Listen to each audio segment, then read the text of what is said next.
We are fortunate to have with us today a courageous scholar who asks these important questions in a clear, logical, and dispassionate tone. Please join me in welcoming David Ray Griffin.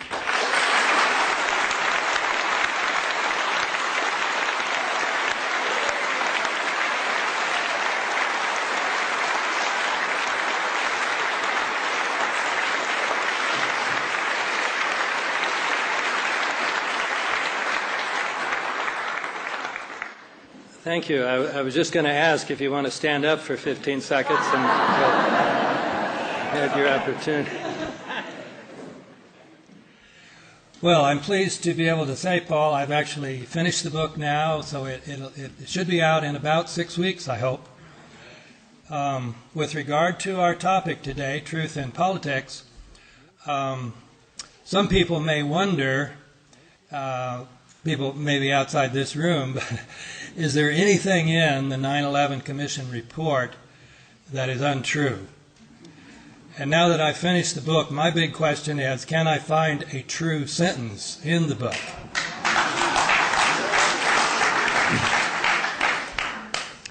That may sound extreme, but if you don't take it too literally, and if you realize a sentence is a part of a paragraph, which is a part of the argument, then it is hard to find any truth there. And so what I'm going to do this afternoon is just go through and give you some examples. But to get an idea of my audience, how many people here have read some of the 9/11 Commission report?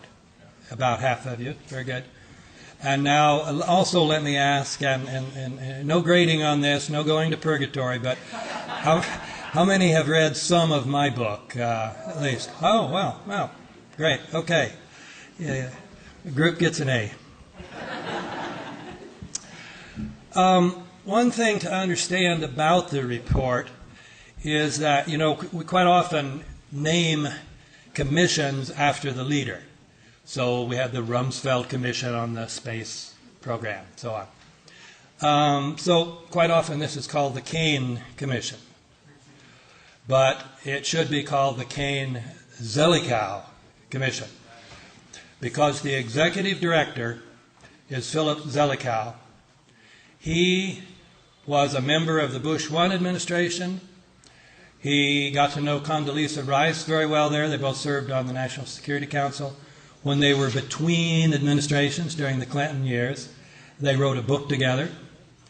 When the Bush 2 administration was coming into power, she brought him on to help with the transition.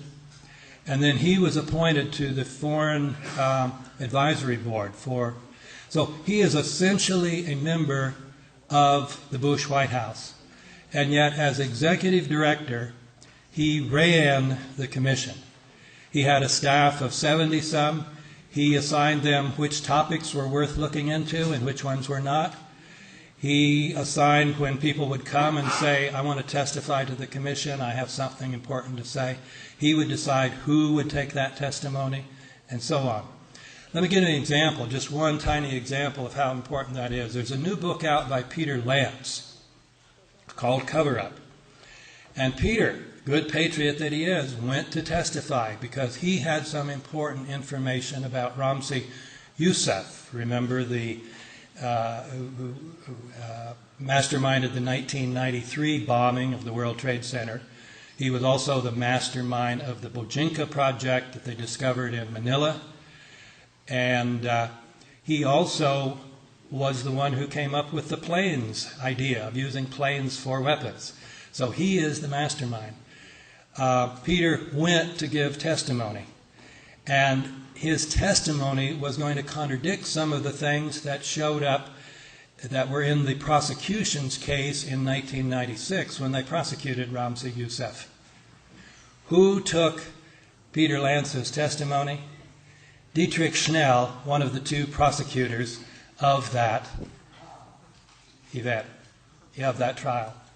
So that is an example of how the executive director could skew. And Peter said he got a mole inside the commission, somebody who was very unhappy on the staff, who was unhappy with the way things were going. And they would meet, and he would tell Peter what was going on. And he said that Zelikow just runs the whole commission, that there are these leadership teams, and 6 out of the 7 teams, he said, are completely controlled by Zelikow.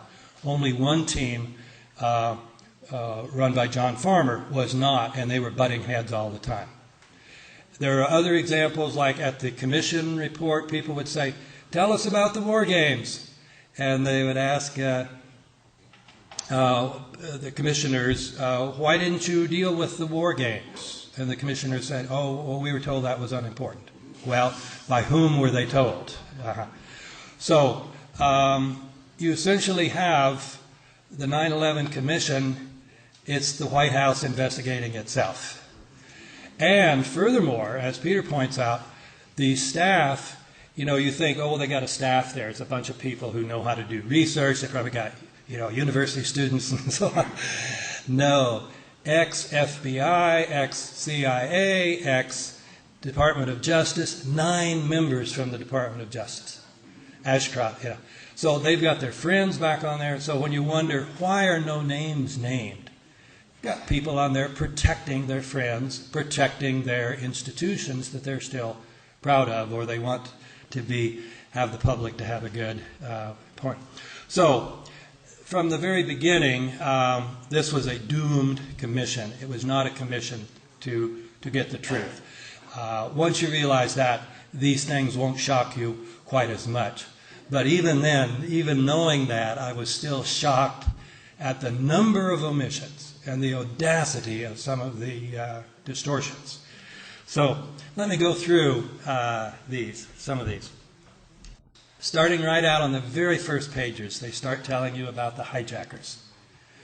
What they don't tell you, and they give you the names, and in the middle of the book you can see their pictures. What they don't tell you is that at least six of those men are still alive.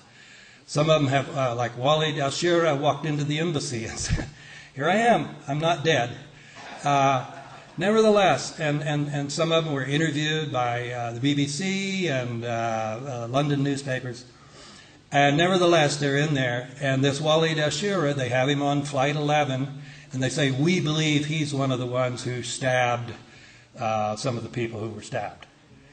Just a total disregard of well-known facts. Just omit that there's any problem with the identity of the hijackers. Likewise, they fail to mention, Daniel Hopsicker has written a whole book about Muhammad Atta, showing he was not a devout Muslim. The image we have, here are these radical fundamentalist Muslims, they're ready to meet their maker. Atta loved alcohol, pork, and prostitutes. And the commission says, we're puzzled. Why did these guys go to Las Vegas? We've not found any credible reason. Well, they loved lap dances, Another alleged hijacker is Hani Hanjour. And they tell us he was chosen to fly Flight 77, the one that was going to hit the Pentagon, because he was their best pilot. Hani Hanjour could not fly any kind of airplane. He would go up in his lessons, and the next time the guy wouldn't go up with him. He says, "You can't fly." He was known as a horrible pilot, even with a little plane. And yet he was alleged to fly this Boeing 757 and make this amazing spiral, come down and come in at ground level, 400 miles an hour into the Pentagon. The best pilots in the world, some of them have looked at that and said, "I don't think I could do that." Hani Hanjour could not fly. This one they do mention. It's a funny thing. They mention this and then they just ignore it. And they have President Bush amazed, boy, this was just some pilot, The flight manifest. We've never publicly seen flight manifests that show that any of the... So it's not just the 6. We don't know that any of the 19 men named were actually on these flights. None of this is mentioned. It's not mentioned and refuted. It's just not mentioned. So that's why I call it omissions. And some people call it the 9/11 Omission Commission. Let me give another example. World Trade Center. They hardly discuss the question of these enormous buildings coming down. They don't discuss any of the problems. One problem is, never before in history have steel-framed high-rise buildings collapsed because of fire. Now, some people say, well, it wasn't just fire, these big planes hit them. Well, people who've looked at this said that's insignificant. Besides, no plane hit building number 7, which is a 47-story skyscraper, and it came down also. Furthermore, even if you were going to have fire weaken a building, it would have to be enormous fires. They would have to be very hot, not ordinary hydrocarbon fires that you get from kerosene, which is what jet fuel is. And they would have to be very long-lasting. These fires didn't last. The South Tower came down in 57 minutes. There's an enormous amount of steel in a 110-story building that is steel-framed inside and outside. And yet they're telling us these. Now, the only thing they mention here, they mention that South Tower collapsed in 10 seconds. Can you imagine how fire would bring down a 110-story building in free fall speed? And that's what it is. Also, the wrong tower collapsed first. The North Tower was hit first. And so if it's fire that's bringing it down, it takes a while for the fire to heat up the steel. So the North Tower should have collapsed first. The South Tower also had a much smaller fire because the plane hit it at the angle, at the corner, and so most of the fuel went outside and burned up. So that enormous fireball you see, you say, boy, what an enormous fire. Well, yeah, for about 15 seconds. And it's burned up, and so there's not much fuel to keep the fire going in the South Tower. And yet it collapses within 57 minutes. One of the places where you just know they're absolutely lying and cheating is they give you an account that makes it sound plausible that these towers could have come down. They tell you that in the core of each building was a hollow shaft that was just filled with elevators and staircases. Yeah, and 47 massive steel columns. That's what the World Trade, these buildings were all about. This was this unique structure at the time. These 47 massive steel things going up into the air. So massive at the bottom. So even if you accepted the official theory, which is a pancake theory, that somehow the connectors between the columns in the middle and then the peripheral beams around the building, somehow those snapped and then the floors came down and that floor was so heavy it hit the net and it was going down. Can you imagine that happening in 10 seconds? And even if it did, it's just like if in the old records, when the records fell on the spindle, and those of you who are old enough to remember those, the spindle's still there. So why aren't those 47 towers still sticking up in the air? But the pictures show they totally collapse. You have something that's no more than 3 stories high. You should have had... I mean, just total dishonesty to deny the existence of those massive columns. And then they don't even mention that building number 7 collapsed. There's not a word about it. Everybody admits there is no explanation for why building number 7 collapsed. In most cities, this would have been the biggest building, 47 stories high. It can be ignored only because it was next to the towers. And FEMA says they come up with this lame explanation of how this building came down. They said the only explanation we can come up with has a very low probability of occurrence. So, there's no answer. So rather than telling you like an honest report would, we're surprised. We're puzzled why building number 7 collapsed. There's no good answer. They just don't even mention that it collapsed. They don't tell you that Larry Silverstein, the owner virtually of the building and the builder of it, said on a PBS report, well, at a certain point, the fire chief and I got together and we said, you know, there's been so much loss of life, let's not take any chances, and we decided to pull it. Maybe the smartest thing to do is pull it. and they made that decision to pull. Pull it is the slang for bringing it down by controlled demolition. So he admits it in public. It's well known. It's mentioned in any, like my book and other books and all the books that people sent to the commission, assuming they wanted to know the truth.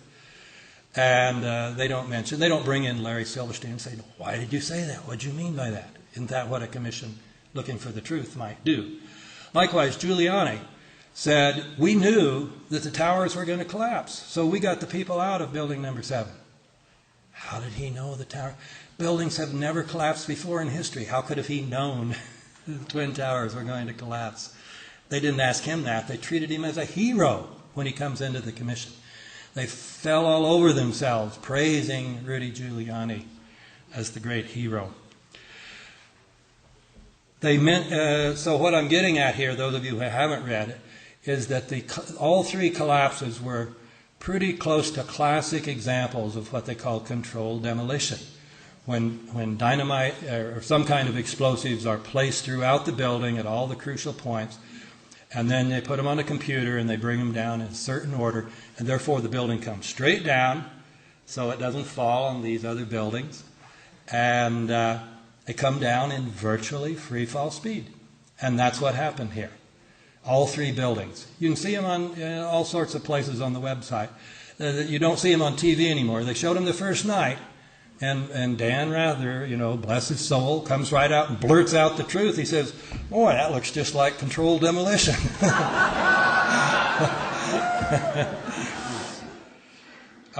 The 9/11 Commission also does not tell you that Marvin Bush, the president's brother, and their cousin, Wirt Walker, were the principals of the company that was in charge of security for the World Trade Center. They don't... all sorts of coincidences here. They also don't tell you that there were many reports of people who worked in the building saying, we got a shutdown order, so for 3 days we couldn't go in the World Trade Center. There were engineers coming in and out. We didn't know what. Okay, moving right along to the Pentagon. They don't tell you that, they do mention that it was the west wing of the Pentagon that was hit. They don't mention that for terrorists who wanted to really strike a blow at the Pentagon, the west wing was the least likely part to hit. Why? Because all the big brass are in the east wing. That's where Rumsfeld and all the top generals are. Furthermore, the west wing was being renovated. So it was reinforced so the fire wouldn't spread to the rest of the building. Also, there were very few people there. And so, although it's tragic that 125 people on the ground were killed, several thousand would have been killed if the plane had hit any other. Well, if it had been a plane, we'll come to that later.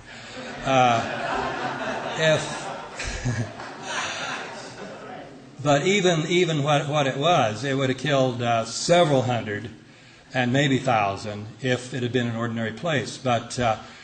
And also, terrorists would want to kill Pentagon workers. Most of the people killed were civilians who were there working on their renovation. Furthermore, as I said, it was the hardest place of the Pentagon to hit. You've got this huge Pentagon here with acres. All you had to do was fly right into the ceiling, right into the roof, and you would have done, you couldn't have missed. Even Hani Hanjour could have hit it. And all you had to do was hit the east wing. And, remember how smart these terrorists were? These were masterminds. And yet they didn't know that the west wing wasn't where you would want to hit. Furthermore, the facade, even though it was hit by a Boeing 750, this is the official story, Boeing 757 going 400 miles an hour, got a wingspan of 125 feet, got these enormous engines on it, got a tail that makes the plane 40 feet high. It didn't knock the facade down for a half hour. The facade stood after being hit by the plane for a half hour before it fell down. Photographs were taken by Marines and other military people and Tom Horan of the Associated Press And they show you that the hole that was created by this Boeing 757 was about 20 feet in diameter. 20 feet in diameter. That's big enough to get the nose of a Boeing inside. So, there ought to be a Boeing sitting out there in front. Tom Horan's pictures, other pictures show there's no Boeing. This French researcher, Thierry Masson, has a website called Hunt the Boeing. And he shows all these photographs. Say, look outside, no Boeing. Well, let's go inside. No Boeing. So they asked Ed Plower, the fire chief, who was in charge of putting out. What'd you see in there, Ed? This was at the Pentagon press conference the next day. He obviously hadn't been coached, and he said, no big pieces of anything, no fuselage, no, nothing like that. And then two other people get up. One of them was the head of the renovation project and said, yeah, no big pieces of anything, nothing sticking up in the air. A Boeing 757 is pretty big. Why don't they just release the videos and show us? There's cameras there, cameras on hotels next door. There's a camera in the gas station across the street. All you have to do is show us the videos and you can prove it was a Boeing 757. No, they didn't show us any. They finally, after Thierry Masson came out with his theory that it wasn't a Boeing but a missile, they released 5 frames that they said proved it. Some people have looked at those frames and said, that's when I became a skeptic, because that was not a Boeing, even though they tried to make it look like it. Furthermore, this video that was across the street, within 5 minutes of the attack, the FBI was over there and confiscated it. You would think the FBI would be distraught. Hey, for the first time in history, the Pentagon has been hit. No, they had the presence of mind to get in their cars and drive over there and confiscate the video. We've never seen it. 9/11 Commission, of course, doesn't mention any of this. How could a Boeing, a commercial airliner, attack the Pentagon? Wouldn't you have batteries of missiles surrounding the Pentagon so that any airplane that doesn't have a military transponder radiating friendly would be shot down? Of course, that's exactly the situation. And yet whatever it was that hit the Pentagon goes right through. Batteries are not active. Then one of the most dishonest things in the Commission report is they actually bring this up. Because one of the criticisms have been these flights that were going to New York, they passed by one of the biggest nuclear plants right along the river there. All they had to do was attack that. That would have caused far more devastation than any of these attacks on the World Trade Center. It would have, killed hundreds of thousands of people, poisoned the area, ruined the economy of the United States, if that's what these terrorists wanted to do, because they hate freedom and democracy. But they didn't. They flew right over it and went and hit the World Trade Center. So what does the 9/11 Commission tell you? Well, they have this guy named, they call him KSM, Khalid Sheikh Mohammed. And they've captured him, they tell us. Well, he's this font of information. And they just say anything they want to, and they say, this is what KSM told us. We have no way of checking this. They just tell us, he was the mastermind. So what he told them was, well, yeah, we thought about hitting a nuclear plant, but, we said, they're probably guarded. They probably have missiles around there. We'd probably get shot down. So let's go hit the Pentagon. It's surely...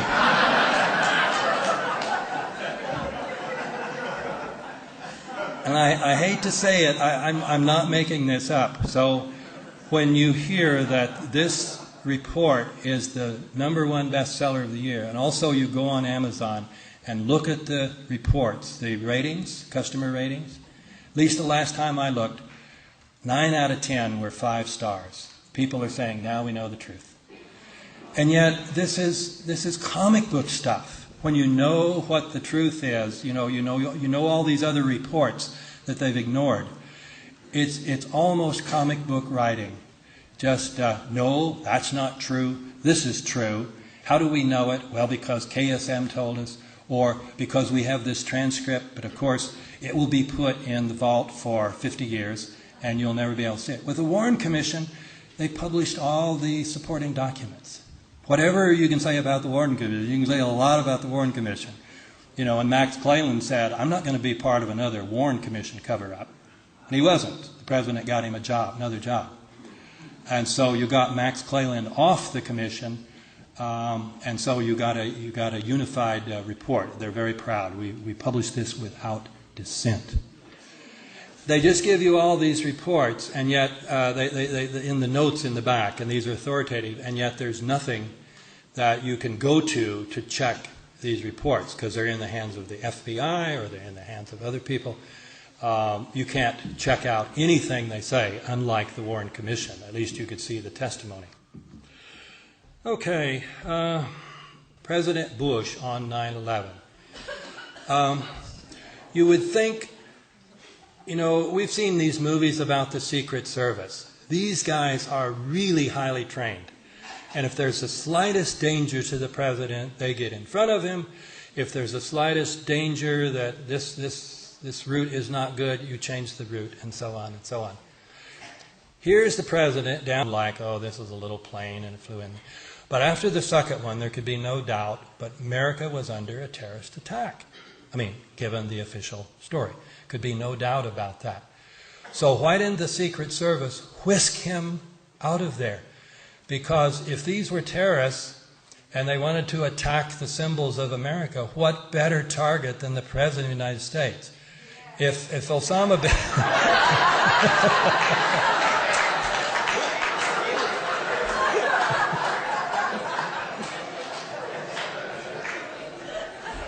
I started to say I'm not trying to put ideas in your mind, and I see I don't have to.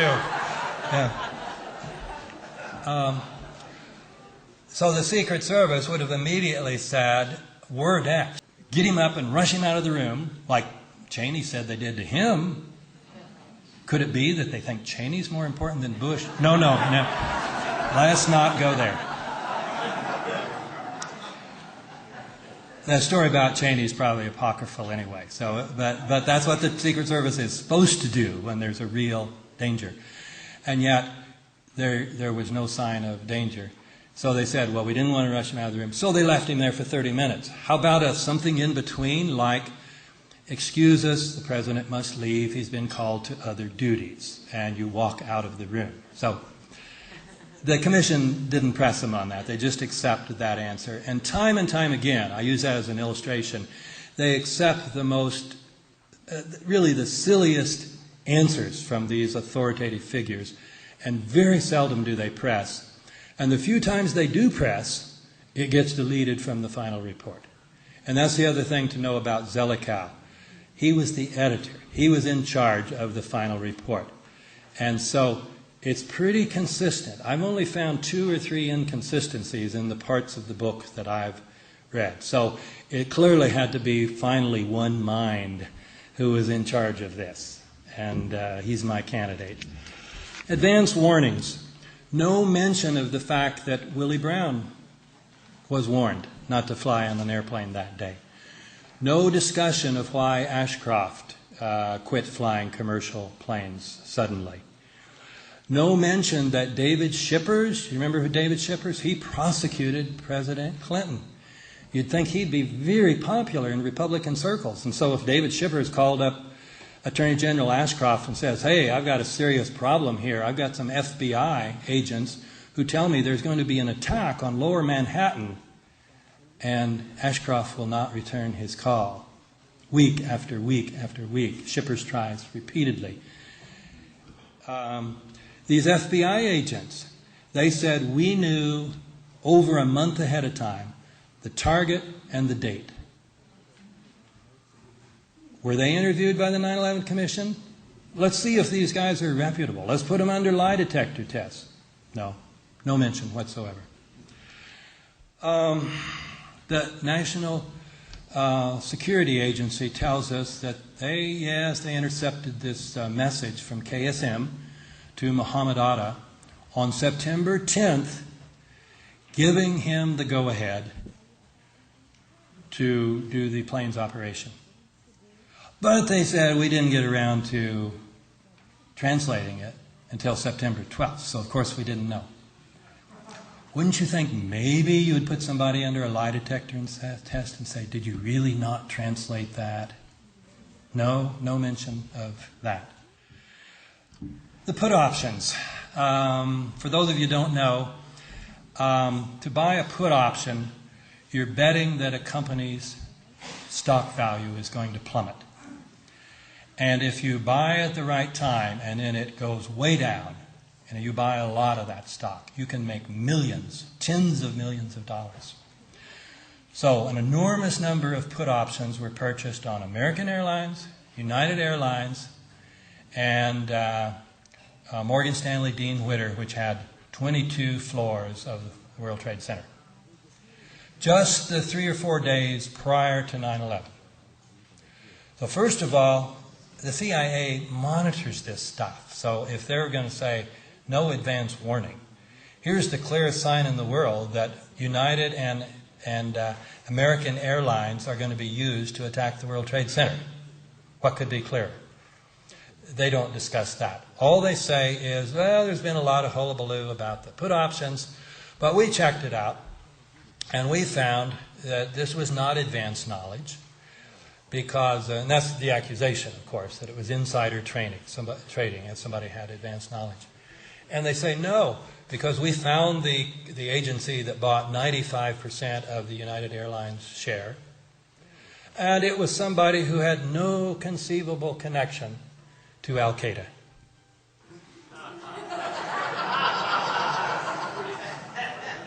So you see the circular argument. The official story is that the commission started with and ended with is that the operation was pulled off entirely by Al-Qaeda and that nobody else knew about it. And so if this guy didn't have a pipeline to Al-Qaeda, he couldn't have possibly, it was just a lucky guess. Osama bin Laden.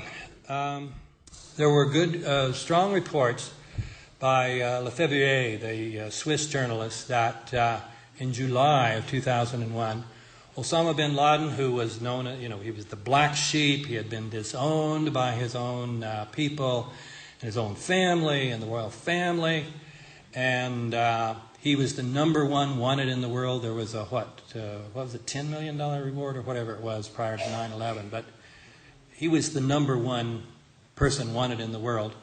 Lefebvre says he stayed in because of his kidney problems, he went to the American hospital in Dubai, in the United Arab Emirates, and was treated by an American doctor, and was visited by the local CIA agent, visited by the Saudi equivalent, and members of the royal family. No mention of this in the 9/11 report. Do not mention that the bin Laden family got together for weddings, where Osama and all these people who had disowned him got together. They do not mention that the British press decided that the whole hunt for Osama bin Laden in Afghanistan was a charade. Remember this, when he was in the Tora Bora Mountains and we were bombing this road, and yet somehow he escaped into Pakistan? They didn't tell us that, well, there were 2 roads and we only bombed 1 road and they went the other road. And then you heard Kerry the other night pointing out that said we outsourced this job too. So rather than the U.S. military going after bin Laden, no, we put it under the locals. Well, the locals were probably in, So they don't tell you about this story about Gerald Posner tells in his book. He's otherwise very orthodox about 9/11. It's called Why Americans Slept. He says that this guy, Abu Zubaydah, who was one of the top 3 or 4 Al-Qaeda people in the world who was captured, then he was put under interrogation by CIA guys pretending to be, because they were Arabs, pretending to be from Saudi Arabia. So he says, oh great, my own countrymen, let me tell you, just call these, he had these numbers from memory, he said, call these members of the royal family, and they'll tell you, I'm the go-between between the royal family and Al-Qaeda. And they know all about this, so, be fine. And the CIA agent said, not after 9/11 it won't, because now all bets are off. They said, oh, no, they knew ahead of time. They knew there were going to be attacks on 9/11. It's no surprise to them. No mention of this. Now, Posner's story may be false. You know, he may be an opportunist, and some people think he's just a lying person. And but no mention of it, even to refute it, which you would think.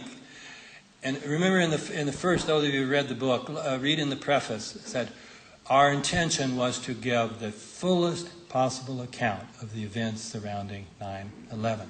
Well, this would be part of the fullest possible account. No mention of Saudi funding of Al-Qaeda. Now, some of you maybe have read Bob Graham's book. He reports that the 9/11 joint inquiry that the House and Senate Intelligence Committees did in 2003. And remember the 28 blocked out pages? That was about, he says here in the book clearly, that this was about Saudi government, and particularly about Saudi government funding of Al-Qaeda. No mention of this in the report except a disclaimer, this mantra they have, we have found no evidence. They say, we have found no evidence that any foreign government, we have found no evidence that the Saudi government or any members of the royal family gave money to Al-Qaeda. Now, Craig Unger, in his book, have you read House of Bush, House of Saud? This is the book that a lot of Michael Moore's movie was based on. And Unger reports that there's no doubt about that Prince Bandar, who is, in tight with the Bush family, even known as Bandar Bush. He's the Saudi ambassador to Washington, that he and his wife, particularly his wife, Princess Haifa, gave about $130,000 to a couple in California, San Diego, allegedly for a thyroid problem for the wife. And maybe she did have a thyroid problem, and maybe it was all innocent. But nevertheless, the money then went from that family to two of the alleged hijackers, Almidar and the other that was in San Diego. And so this is documented both by Graham and by Unger. And yet they said, we found no evidence that Princess Haifa gave any money, whether directly or indirectly, whether intentionally or unintentionally. She just didn't give any, period. Or that is, we found no evidence that she gave any. That statement could be literally true. You can't find sometimes what you don't look for. Saudi flights. Remember, this was the big to-do about Michael Moore's book, and people came out and said, oh, that's just gross distortion, that there were any unauthorized flights that were carrying Saudis. The 9/11 Commission says, yeah, no problem, nothing unusual went on. Craig Unger reported that on September 13th, there was a flight from Tampa to Lexington that carried 3 young Saudis to Lexington, where one of the big flights was going to take them out of the country. On the morning of September 13th, Craig Unger is very clear about this, at 11 o'clock, commercial flights were allowed. Private planes were still not allowed. In fact, there was any pilots here, about a NOTAM, is that what they call it? Notice to all airmen, using the old sexist language. They came out at 10:57 saying, warning, airspace is only open for commercial flights. No private flights will be allowed. You will be forced down if you go up. The 9/11 Commission just says, no problem. American airspace was open at 11 o'clock on that day, and that flight didn't leave until 4:30 in the afternoon. That is the complete, one of the strongest examples of the complete dishonesty. They have to know they're lying. And yet, they also know that most of the American people won't know any better. And so they'll get 5-star reviews on Amazon.com in spite of such things. FBI. There are so many stories about FBI obstruction of investigations and so on. One of these, the most famous one, is by Colleen Rowley. Remember, she was one of the Time Persons of the Year because she blew the whistle on this sabotage, she said, within the FBI headquarters, that they wanted to get into Moussaoui's laptop computer because they thought he was going to fly planes into the World Trade Center.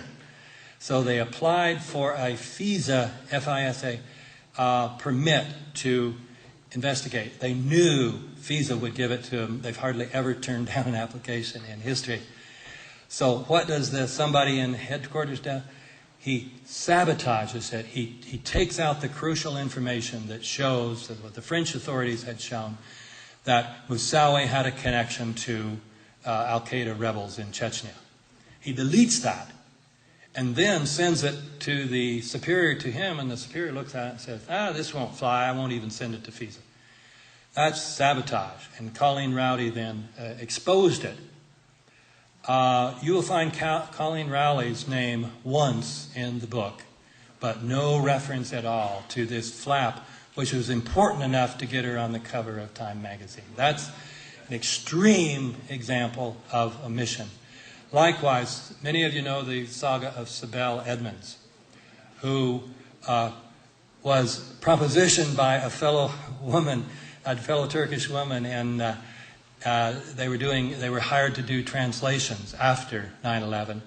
She found this woman was working for one of the foreign groups that they were supposed to be investigating. This woman was either not translating the materials or mistranslating it, that she and one of her superiors were smuggling materials out of the FBI and giving them to this organization. Sibel Edmonds testified for 3.5 hours to the commission, told them about all of this, told them that her colleague, Behruz, was participating in a message from Iran. They had an asset in Iran who told him prior to 9/11 that Osama bin Laden was planning to attack the United States. And they were told to shut up, just keep quiet about it. Behruz went in and testified for 2 hours, and you can be sure he told about all this. His name is not even mentioned in the 9/11 report. Her name is mentioned once in a note in which it says she was one of 4 people who recommended that the FBI should tighten up its procedures. Pakistan and the ISI. The ISI is Intelligence Services, and it was set up by the CIA. And you see, if there were evidence then that the ISI were involved in 9/11, that might suggest that the CIA was involved in 9/11. So it would be very important to keep any such information away. Well, Mahmoud Ahmed, the head of the ISI, how many of you know this, was in Washington the week prior to 9/11, meeting with George Tenet, head of CIA. No mention of this. They mentioned that he showed up on the 13th, probably to come over and give condolences and say, what can I do to help? But there's no mention that he was there prior to 9/11. There's no mention that he and Tenet were meeting 5 days before the leader of the Northern Alliance, Masood Ahmad, was assassinated, and according to the Northern Alliance, by the ISI. And that made things easy then when we went in there, because there were no leaders to challenge what the American government wanted to put in place. Then word came from India that this same chief of the head of the ISI had ordered another ISI agent to wire $100,000 to Muhammad Atta shortly before 9/11. So here you have the ISI up to its eyeballs in 9/11 planning. Not a single mention of any of this. And it shows the other, they said, we found no evidence of any foreign government funding. And of course, when you get to the back of the book, what are the recommendations? Continued cooperation and funding of Pakistan, and of course, continued cooperation with Saudi Arabia. So in other words, you start with the back of the book and look at the recommendations, and then you can figure out what they're going to discover was the truth about 9/11. In other words, this was all, to get to our topic, this was not truth-driven. This was politics-driven.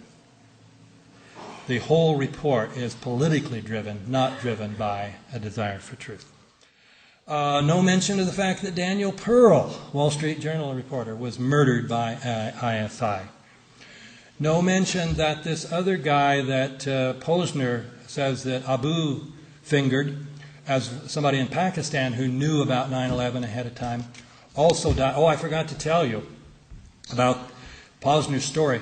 He mentioned 3 members of the royal family who were the ones who knew about him and knew about 9/11. All 3 of them die within an 8-day period. And that was, according to Posner and Unger, just after the CIA had told Saudi intelligence about these 3 guys. So Prince Ahmed, who's 41 years old, suddenly dies of a heart attack. The second guy dies the next day in a single-car accident on his way to Ahmed's funeral. And then my favorite is that the young guy, who was only 21, died of thirst. He went out into the desert, and just being 21 years old, he probably just forgot, in the desert you need water. And no mention of any of these anomalies in the 9/11 report, as if, gee, this is something strange we should look into. Okay. So the same thing happened in Pakistan then. This Mir died in one of these flights, even though the plane had just been checked. Of course, that was probably the problem. It had just been checked. Yeah. No mention that another ISI agent in 1999 had looked at the World Trade Center. He was being taped and said, those towers are coming down. So this is a long-term plan, if that story is true. No mention in there about all the motives. If you're going to say, well, maybe the U.S. government was involved, you'd say, well, why? You need a motive. Cui bono? Who benefits? No mention of the fact that the United States government had a big appetite and big plans. So why did we attack Iraq? Let's go to Afghanistan. Well, we were concerned about peace and human rights. Now, if you read any of the books, it's all about the pipeline wars, to put in the gas and oil pipelines to bring down gas from the Caspian Sea, which may be the 3rd largest oil and gas reserves in the world, and be able to bring them down through Pakistan and Afghanistan so they don't have to go through Iran or Russia. And UNICAL was leading the consortium to do this. So read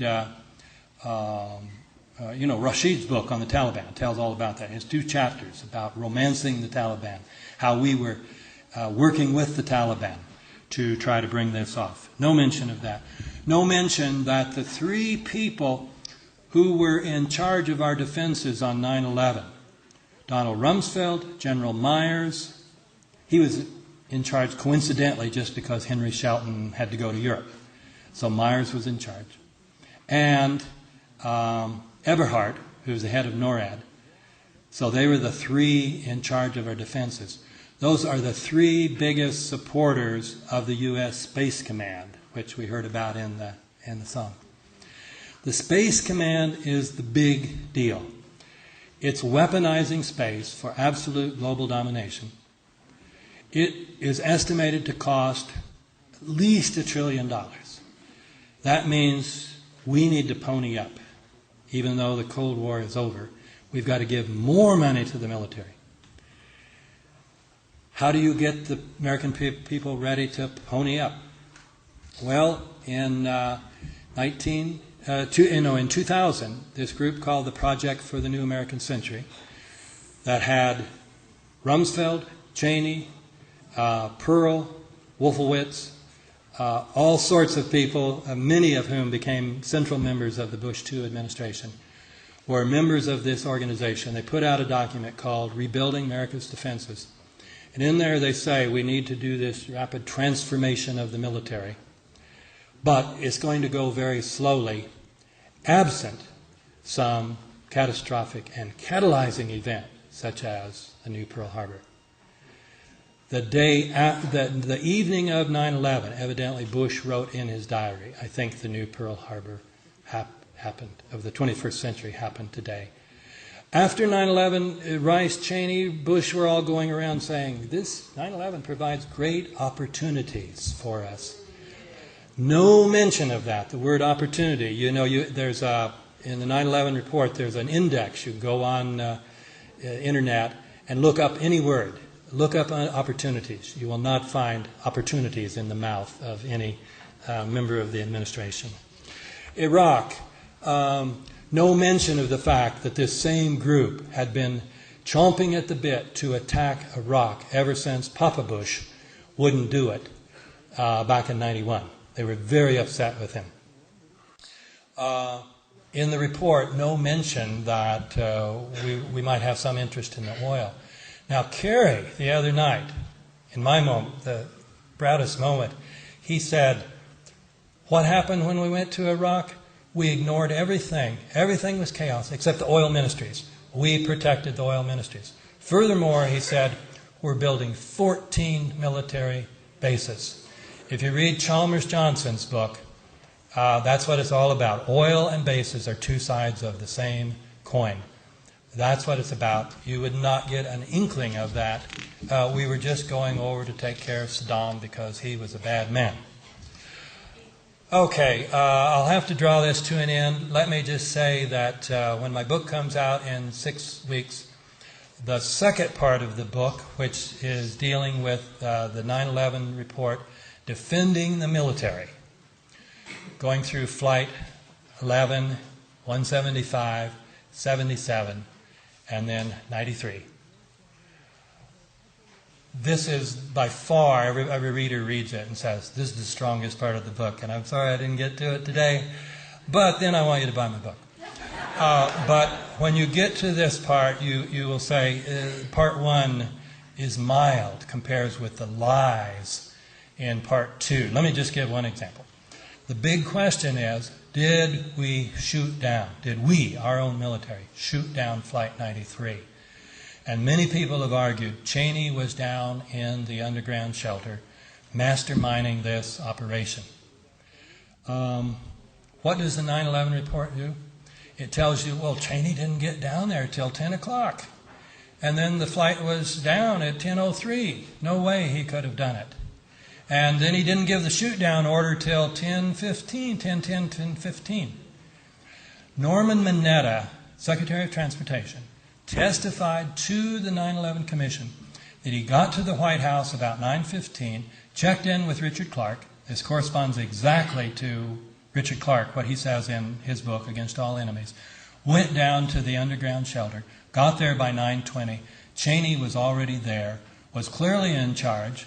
There was a guy coming in talking about this flight is 50 miles out. Does this order stand? This was probably whatever was coming towards the Pentagon, which in the book they tell you, gee, we didn't know anything about it until 2 minutes ahead of time. And here we have it, almost 20 minutes ahead of time. And so they make up this story that Cheney didn't get taken down to the underground shelter and didn't actually get in there till 10 o'clock. So they lie by probably, Richard Clark's account suggests that Cheney went down about 9:12. So they lie by almost an hour there. And they tell you, well, this was in the logs, but the Secret Service says, well, those logs somehow got destroyed. We don't have that information, but we can trust the Secret Service. So the biggest lies are in part 2, particularly with regard. Well, let me summarize. You got 3 stories. You now had 3 stories about 9/11.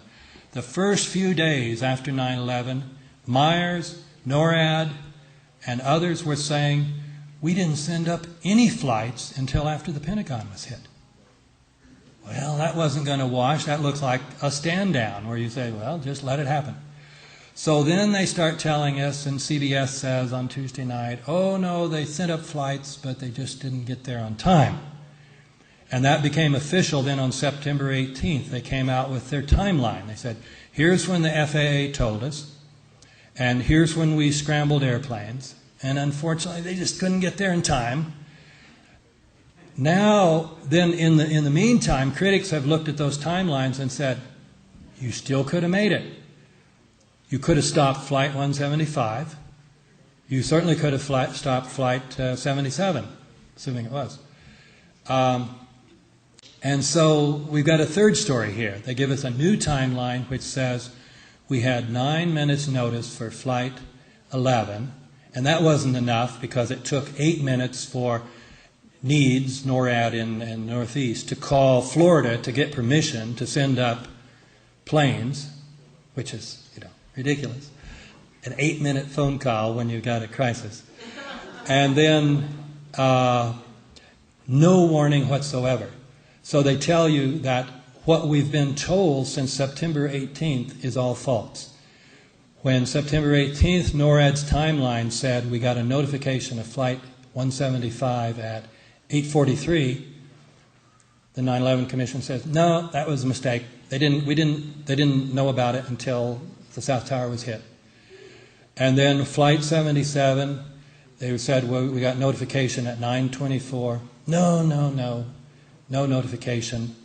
We only heard about it 2 minutes ahead of time, just in time to send up a guy and look at it and say, yeah, that's a Boeing 757, all right, just before it crashed. And then with Flight 93, no warning whatsoever. So just a complete rewriting of history. And revisionism is fine, but you've got to show why the old story was false and why the new story is more credible. They don't do that. They just say, that was incorrect. That was incorrect. Here's the truth, and then you look at the notes. It looks very scholarly because they've got all these books and the notes in the back, but you look at the crucial ones and it says, interview with General Myers, interview with General Eberhardt, interview with the Secret Service, interview with the FBI agents. I hate to tell you this, but this is the sad story of truth and politics in Washington in these here days. Thank you very much.